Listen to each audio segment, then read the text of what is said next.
Daniel Shays was born in Hopkinton, Massachusetts, British America, sometime between April and August 1747. In 1772, he married Abigail Gilbert, and they settled in Brookfield, Massachusetts, where they had 6 children. Daniel Shays was accepted into the militia during the American Revolution. He rose to the rank of captain in the 5th Massachusetts Regiment of the Continental Army by 1777. He was involved in the Boston campaign starting in 1775 and fought at the Battle of Bunker Hill on June 17, 1775. He also fought in the Battle of Lexington on April 9, 1775, and the Battle of Saratoga in 1777. He was wounded during the war and resigned from the military unpaid in 1780. Upon returning home, he was summoned to court for unpaid debts, which he could not pay because he had not been paid in full for his military service. After returning from the war, Daniel Shays was alarmed to discover that many of his fellow veterans and farmers were in the same financial situation as he. At commoners' meetings, veterans asserted that they were treated unfairly upon release. Governor John Hancock, accused by some of anticipating trouble, abruptly resigned in early 1785. When Bowdoin was elected governor that year, matters became more severe. Protests turned into direct action in August 1786. On August 29th, a well-organized force of protesters, Shays among them, marched on Northampton and successfully prevented the county court from sitting. On September 2nd, Governor Bowdoin issued a proclamation denouncing such mob action. Shays, who had participated in Northampton action, began to take a more active leadership role in the uprising in November.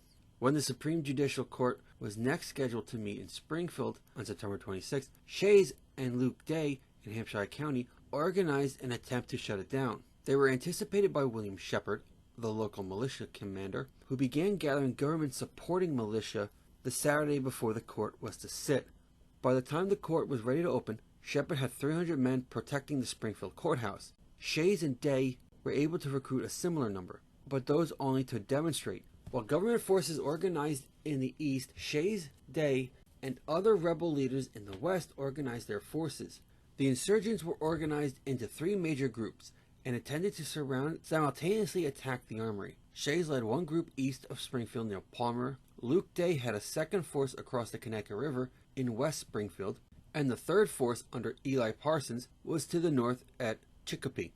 The rebels had planned their assault on January 25th, but Luke Day changed this at the last minute, sending Shays a message indicating he would not be ready to attack until the 26th. Day's message was intercepted by Shepard's men, so the militia of Shays and Parsons approached the armory on the 25th, not knowing they would have no support from the west.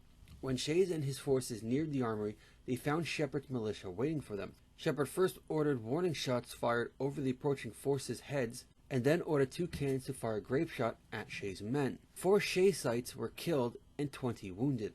There was no musket fire from either side, and the rebel advance collapsed. General Benjamin Lincoln had mustered 3,000 men at Worcester to deal with the rebels.